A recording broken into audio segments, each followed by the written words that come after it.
Okay then, so this session is all about portfolio management. And so what we thought we'd do to start off with is ask, what does portfolio management mean to you? So what you can do, you can either put it in the chat, or if you want to speak, just put your hand up, or I suppose that it's a small group, so just shout out. So what does portfolio management mean to you?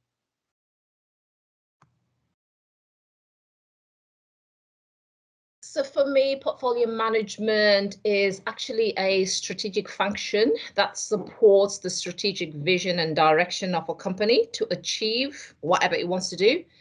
And it involves having a series of bits of work that are set out, but are aligned, managed differently, maybe by different people, but there is a unique link that has to demonstrate how all the work that is being done helps the organization meet its objectives and where it's trying to drive the company to. So you will have, it's the highest level, isn't it, when we're talking about project management, if we were to use our terms. But I think that's the best way I've described that without using APM language. Okay, thank you. Any other suggestions? Oh, hi, Massimo. Hi, we're just on this topic, portfolio management, just asking, what does portfolio management mean to you? So if you want to add something in, you could add it into the chat, or just it's a small group, so just feel free just to shout out, really. Okay. Hi, Massimo. Hi, everybody. Hi. I'm just to say, I don't know. I'm apologies for not joining on time. But for me, kind of the identification of portfolio, me kind of resonate with grouping together, number of programs and a number of projects into a wider family, really, of so that is managing multiple programs and multiple projects for me. But I'm not sure whether this voyage of discovery will lead me to find something different. Okay, thank you. So Simon, should we look at the official definition? Yeah, I'll just put it up now. Can everybody see that? Yeah, so let me just, I'll read that out. So it's portfolio management is the selection, prioritization, and control of an organization's programs and projects in line with its strategic objectives and capacity to deliver. The goal is to balance the implementation of change initiatives and the maintenance of business as usual while optimizing return on investment. So given that, I mean, I suppose from my point of view, in our organisation, what we do is we do have a business planning process, which we do annually. And as part of that, we do identify the programs that we're going to work on for the following year. So we do go through a prioritisation exercise, and it does all have that. Every program has to be aligned with the strategy. So we've got 3 strategic aims. So every program has to be aligned to one or more of those. So we do go through that prioritization exercise, which is good. And we do then have that governance in place. We manage the risks. And then we're also developing our benefits management side of things to make sure we have that return on investment. But I suppose that we do have some challenges as well, because it is fairly new for us, that it's only a year ago that myself and my director, we went on the management of portfolios course, which was really, really good. It was a very, very good course, and it made us realize that a lot of the things we are doing, but we are also conscious of a lot of the things that we're not doing. So basically what we've done is we've tried to address some of that. But we've got a way to go. I mean, I think the key thing is about we have our dashboard, we have our list of programs, so we've got our portfolio, but it's how that sort of fits with business as usual. I think that's one of the sort of the big tensions that, especially when it comes to resources, especially if you've got key resources that are needed in business as usual activities and in the portfolio, it's how we manage that. So that's the main thing from me. What would you say, Simon, in terms of at HEE, what it means?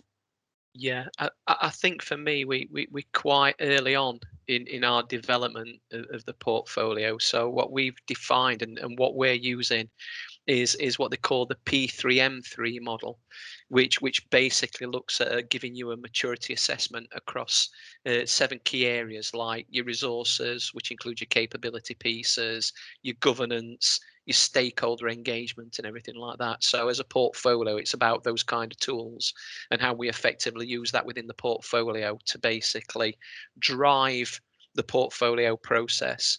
What we also have identified as well, and what is as a critical thing with portfolio management, is this kind of over promising, under delivering kind of scenario, where you've got changes from business, changes from maintenance, changes from all different kind of areas that seem to be put in the pot, and then there's no kind of way to slice this up and understand which ones are your priority, and weighting them against that, so they are the first ones that get resources because they're the ones that will be delivering against your strategy.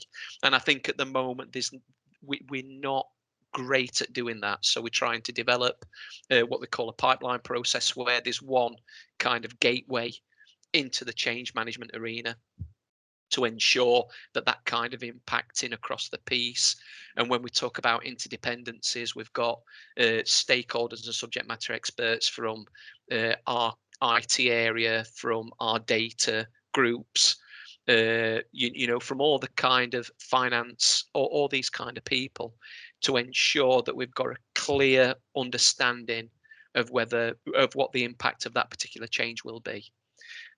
So yes, it's for me, it's a critical piece of work. It's not just about looking at the projects and programs in isolation, but also understanding whether or not moving forward you've got the skills and the resources to be able to deliver that. And you've also, with resources as well, talking about the funding element, which, you know, needs to be managed as well. So yeah, and it's a continual process. It's something like projects and programs have only got a finite life. Portfolio management just continually keeps going and continually keeps getting reprioritized and move forward based upon your envelope. Yeah, and actually it was interesting what you were saying there about the resource management, because that is, I would say that's our biggest challenge, because I suppose we're all in the same boat. You get your budget at the beginning of the year, but by the time you can do the recruitment, but you know, I just seem to always be on this recruitment recruitment treadmill, that it's such a long process, that using the track system and then our internal processes, that so it comes to April, you know, you can recruit people. You're lucky if you've got those people in place by August. So already in terms of your financials, you're under capacity to start with, and then you're underspending before you really get going. So I think that is a big issue for us. And then in terms of our programs, it's that thing about having key resources that become key to lots of different programs. So that's sort of and we haven't really worked out how to manage that yet, other than we know in terms of the recruitment, we have looked at how we can simplify aspects of our process in terms of getting agreement to recruit people. Sorry, I'm going to have some water. I think I'll actually, if I could bring Massimo in, because you've put something, you know, quite right within the chat, you know, about the kind of definition of what's BAU, what's service, what is portfolio, what's program, what's project. I mean, from your perspective, Massimo, what challenges have you had, because you've got your kind of your PMO function which controls you know, regional programs and having that kind of management of a portfolio. What have you found? What we've found is that, especially in health education England, it's not clear. We talk about programs, but these programs are permanent programs of work, really. Then most of them are business as usual. They deliver the same activities every year. The business plan basically indicates, we've got the cancer program, we've got the mental health program. There are investment there. Yes, there are some variable targets depending on year on year, as are incremental depending on demand and so on. But the struggle here and the challenge in our organization is actually to separate almost like the chaff from the wheat, really making sure that what constitutes a program or a project or even a portfolio to me is something that is has an end, is driving change, is delivering innovation, is delivering something that next year will become business as usual. And that is very much where skills, roles, and responsibility are getting modeled up. And typical example that normally Joe Simon used to do is there are some infinite programs basically with never end. Although they should have ended years ago, but it's a kind of fear that this role will become redundant. No, the idea of driving other changes and freezing resources actually are not used to deliver a specific long-term or actually never-ending program will help basically maximizing really the impact that our profession is able to bring to the organization, because at the moment it's very static. Thank you, Massimo. So, I think you've basically you've basically answered me question. But how do you see the portfolio management working within HE then? And I mean, you've talked about how we need to look at the kind of definitions. We need to understand and separate what is truly a program from the actual kind of business as usual programs that are there. So how could you see that moving forward? What needs to be working from a national perspective that would support the regions and vice versa?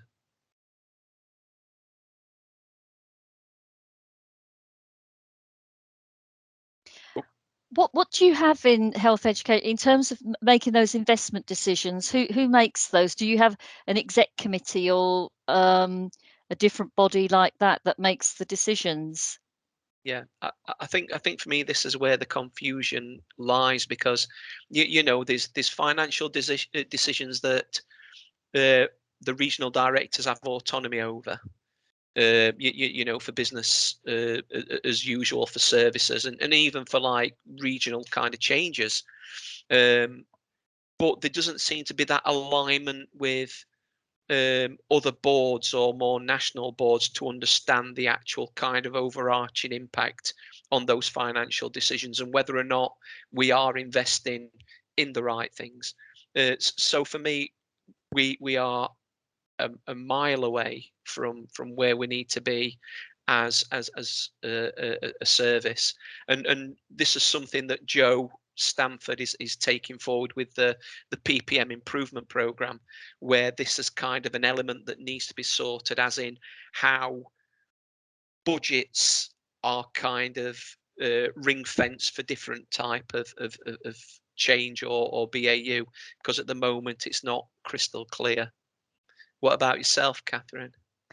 And actually, I'm just looking at Virginia's question here about what do you see as the role of leadership and political direction in defining the margins. So for us, what was interesting about doing the course was that we realized, well, actually, we do have a bit of that, and we do have a bit of that. So at the end of the course, we thought, well, actually, we've got a lot in place here. There were gaps, but we do have an exec committee. So all business cases go to the exec committee and get reviewed by the exec committee. So you don't have people just going off and having pet projects and thinking, oh, I fancy spending a load of money on that, I'll just do it quietly under a sort of a BAU banner. So that's key, having that exec committee. And then we also have a separate group. It's called the Portfolio Delivery Group, but it's that group that is then made up of directors and the SROs that are just monitoring that ongoing, how is the portfolio progressing? And that's essential to have that leadership in place. Partly to see, any of these suggestions coming through in terms of the business cases, are they aligned to the strategic objectives? And also just making some of those hard decisions about money, in terms of, if you've got a reserves pot that hasn't been used this year, sort of, making those hard decisions about, well, how are you going to use that money, in terms of prioritizing it? So having those directors there looking at those, that's essential, really. That, as I said, that you don't have people just going off making decisions independently. Great stuff. Thank you, Catherine. Patrick, hi. Yeah, we're just having a discussion around the kind of portfolio management, what it means to people. We're talking about the actual kind of portfolio management within, specific organisations, how you feel that portfolio management is done. I'll just open it up to the floor. Is there any other kind of aspects that people have seen? Any other kind of thoughts that you've got around portfolio management? And if there are any kind of best practices out there that you've seen, or you think are being implemented within your areas? I'd say for us that it's we have tried to make improvements this year in terms of our dashboard. Before, the dashboard was just a massive. I was in the risks session earlier when she talked about having that massive list of projects with these dashboards. What we have tried to do this year is just really refine our dashboards. We've got 9. We're a small organisation, but we've got 9 main programs. So the portfolio consists of these 9 main programs, and we've tried to really tailor it now so that we just focus on the exceptions. So we have RAG ratings in terms of time, cost, benefits and risks. So we have a RAG rating for those, and then we any of that are amber or red, we have in the commentary a reason for RAG, and we can see overall how many are amber, how many are green, etc. And to be honest, that's quite a big step forward for us. Whereas before, the old dashboard in the main portfolio delivery group meeting, we just go through line by line, what's happening with each project or each program. Whereas now it's very much by exception.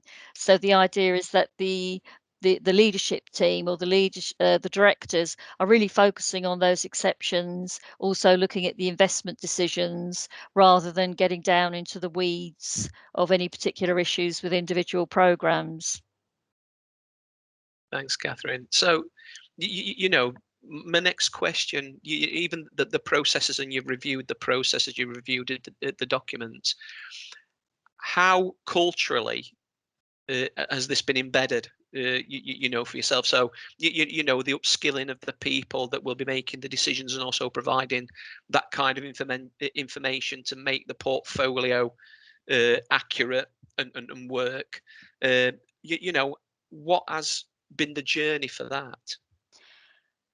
For me, to be honest, it's interesting because I joined the Health Research Authority 5 years ago, and at that point there was a small PMO team, but people really thought it was people to go to if you needed somebody to take minutes in your meeting. So in 5 years, we've been on a huge journey. And it's a gradual thing, and it was very much about just trying to help people. So if somebody had a project they were working on, but they'd not really done project management before, it was about just trying to be practical and saying to them, I'll tell you what, don't try and do all of those templates that are in the central library. Don't worry about all of those. Just write a project brief, just a few sides, get up and running with doing a regular highlight report. So it's just a gradual thing of working with individuals, and then as SROs and directors started to see the benefit of that, it was a gradual process as people sort of came round to that way of working. That's what I've found. And also where we've had new people join, so new directors who've come from organisations where it is very much project management, program management and portfolio management, that's helped as well. And so as sort of time moved on, a decision was made around 18 months ago to say that rather than have project and program managers dotted around the organisation, we'd be better off having them within, well, the PMO at the time, but it's now the portfolio office, have that group of people held centrally, because it's much better use of people's time. That if you might have somebody who can juggle 2 projects, or you can allocate people as you need to, and that's been a massive it's a step jump really in terms of how the profession is viewed across the organisation, but it's just meant in terms of people have worked on that project and then they sort of spread the word, if you like, with the people they've met there, then they're over here working on something else and spreading the word over there. So it's sort of a gradual change in terms of a focus on project management. And this team, and what's happened is, as more and more things have happened, more projects have come along, more programs, people have said, oh, can you recruit somebody for us? So now what was a team of, this time last year it was 3 people, it's now a team of 15, and I'm now recruiting more people. And what's good about that is it means I've got ownership of the job descriptions, so I'm using clearly defined job descriptions, including all the right qualifications that people need. So it's got all of that in there. I'm doing the recruitment with my director and other program managers in the team. So it just means that in terms of the people we're bringing in, they have got either the right qualifications or the right experience. Plus what we're doing is giving opportunities in terms of secondments and other opportunities in the organisation. And a big thing that happened last year, because we hadn't used all of our accommodation and travel budget, a decision was, because our training budget is normally quite small, a decision was made to put a chunk of money into the training budget from the travel and accommodation budget, and people could select to go on training courses. And a lot of people in the organisation opted for project management, program management qualifications. So again, that was a big sort of shift in the organisation. So it's sort of a combination of things coming together. And I think also from government, because there has been a push on project delivery and having the right people in place to deliver projects. It's not a sort of a side skill that somebody has, that they'll just do a bit of project management on the side. It was, you actually need professional project and program managers delivering the projects, because often we'd find you'd have somebody who could be maybe a policy person or a scientist or a role like that, and you can't really expect somebody like that just say, all right, run a project and overnight be able to deliver it. So that has made a big change for us. Brilliant, thank you, Catherine. Has anybody on this meeting got any kind of comments, any kind of things from their perspective? Virginia, would you like to? Yeah, I just want to say thank you, Catherine, because I was going to type a question and you've just answered it. So that saved me. But I think there's that tension, isn't it, like you're saying, where historically, and Simon knows this because we're always having this conversation, don't use project management language, we understand, but it means something different over there. But there has been a historical culture where, like you're saying, people do project management without actually recognizing the skill set that needs to go in there, the kind of thinking that needs to go in there. So we've got people kind of doing project management, but when we consider it from a project professional perspective, we're like, you haven't scratched the surface. this is terrible. How have you found those conversations are sort of evolving? Because thinking back to that leadership session, we need to actually lead differently. We need to collaborate. And in my head, some of that translates to equipping some of the people who are actually in positions of influence around projects, programs, portfolios to understand what we're saying, because most of the risks we're trying to manage are them just articulated on a piece of paper. So how do you? Yeah, I know it is. It's a dilemma because we have that tension, having brought in a group of professional project and program managers. When you then assign them to a project, the subject matter expert naturally thinks that they're leading the project, and we have had this tension where we bring in a project manager or a program manager, assign them to a project or program where the subject matter expert is already calling themselves the project manager or the program manager. And they will then refer to the professional as, this sounds a bit strange, but they'll refer to them as the program support or the project support, which is just causes another level of confusion. It is happening gradually, and it's where we're seeing that the professionals that have come in, the subject matter experts, are thinking they don't have the time. They don't have the time to actually run the project as well as do their day job. So gradually they're letting go and allowing the professionals to actually run it. But it's a cultural, you're right, it is a cultural thing that people have to get used to it. And I think sometimes maybe people maybe feel threatened if they think, oh, this project manager's coming in and they'll know as much as me about my job, and that's not really what it's about. It's they'll be in there for a while to deliver something, and then they'll come out and move on to something else. So I think yeah, I think that's just something we're just working through that. Thank you. Great stuff. Is there any other questions? Any other comments? Yeah, I think. Hi, Wei. Hi. I just want to ask, Catherine. When I was with Rob Allen, we're in the PMO office many years ago. I went to from Bristol to Skipton House, our London office, then, and talked about this specific thing that you just talked about. And I was thinking, if I were to get into PMO, I'd have to manage this issue. So you've got the subject matter experts who aren't necessarily trained professional project managers as such. And you said, you know, when you ended the conversation, you said that this is what we're trying to manage. I mean, what are examples of the conversations you have with the subject expert people to kind of, you know, make the, you know, the project management process easier, you know, when you're working with them?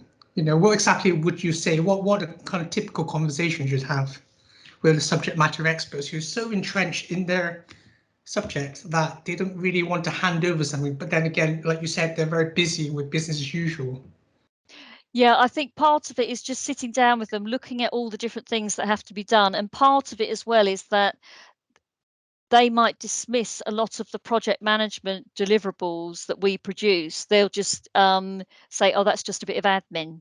That's not important. I actually had somebody say, they talked about PMO paperwork, and they actually said, this is something you produce when your project is finished. You just produce a bit of paperwork to get the PMO off your back. That somebody actually used that phrase. So I think it's just gradually trying to get them to see, and they are seeing it gradually, that in program boards, when so we had a good example recently where the program definition document, every month we were being told, oh, it will get produced next month, oh, it will get produced next month. And in the meantime, the program was hurtling ahead, and there was no signed off program definition document. And then it did come to a head where it was the document that did get produced had to be rewritten, you know, quite radically. And at the portfolio delivery group, they said, look, this took too long to get here because there was just confusion around the table. One director thought it was supposed this program should be delivering one thing. Another program thought director thought something else. And by the time this document did get there as the definitive, because a lot of it had to be descoped as the definitive version, right, this is what's being delivered. And it was the directors themselves that were saying, no, this is we need to learn from this, that we have to have this program definition document up front.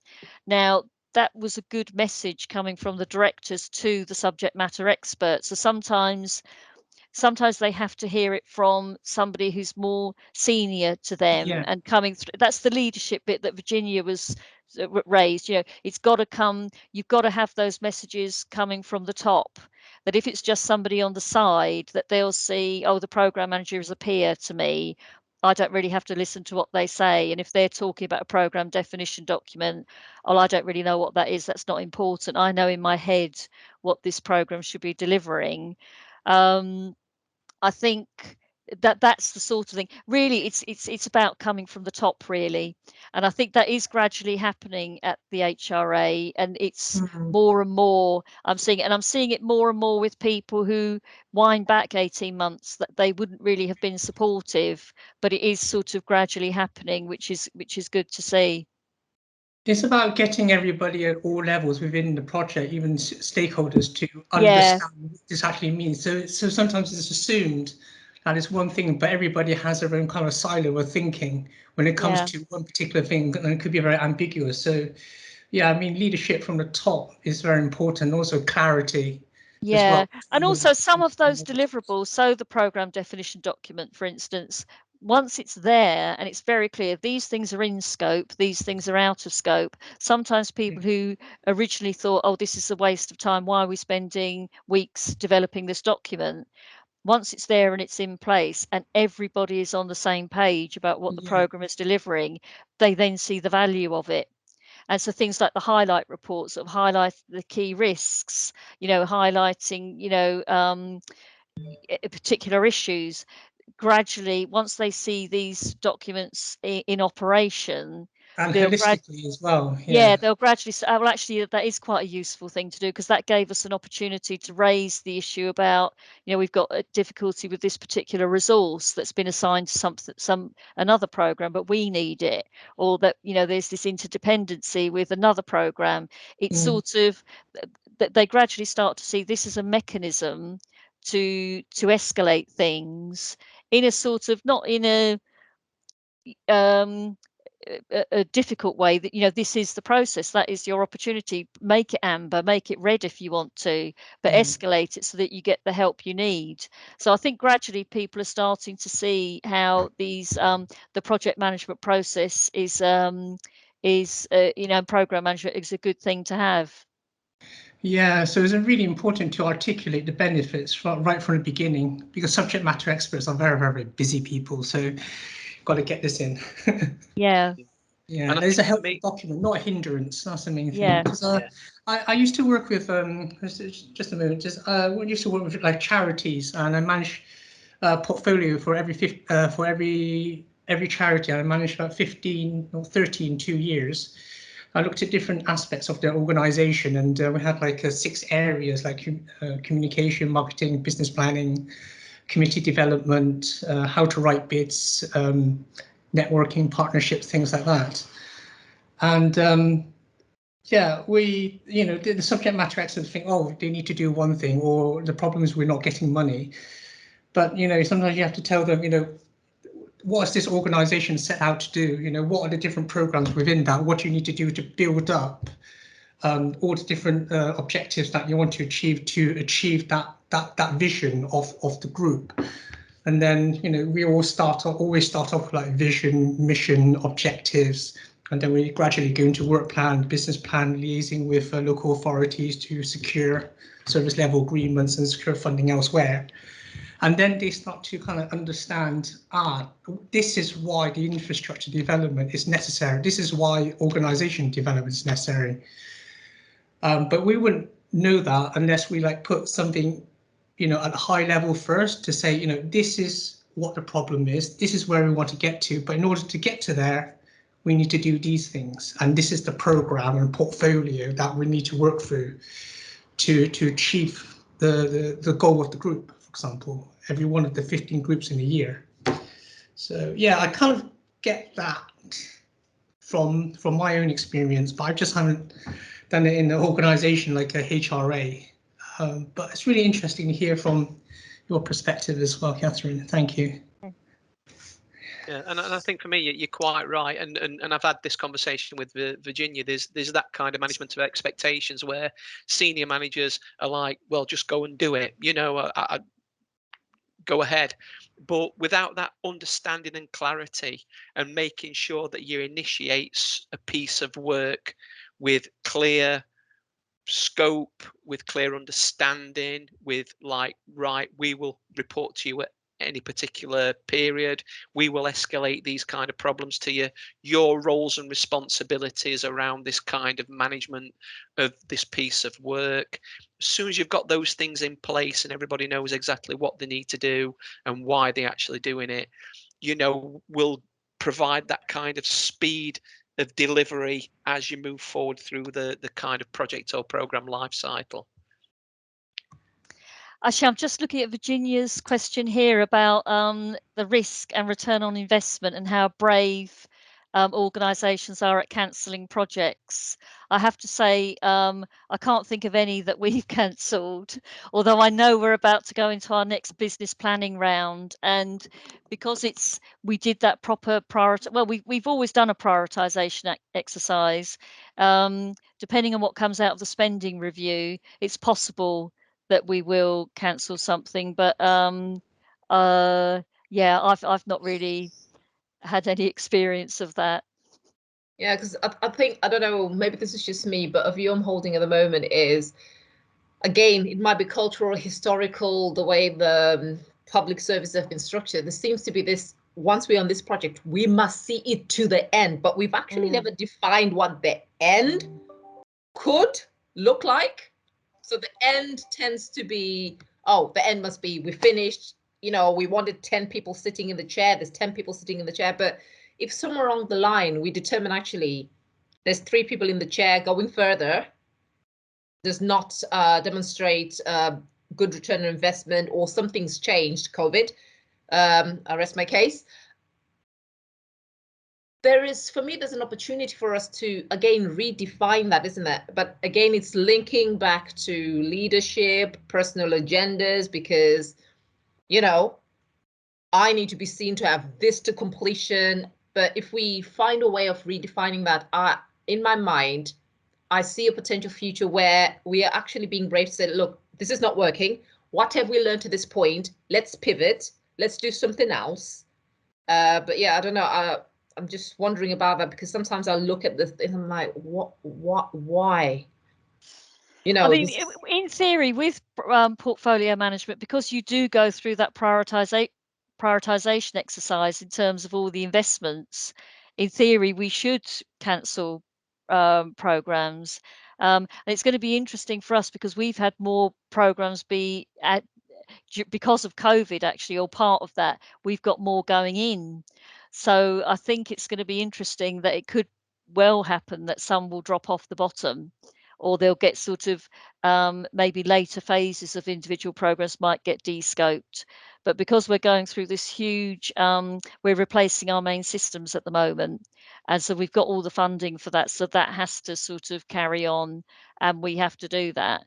But some of the other programs that we've got could potentially be stopped because we've got other things coming in. So yeah, it's going to be interesting. Thank you.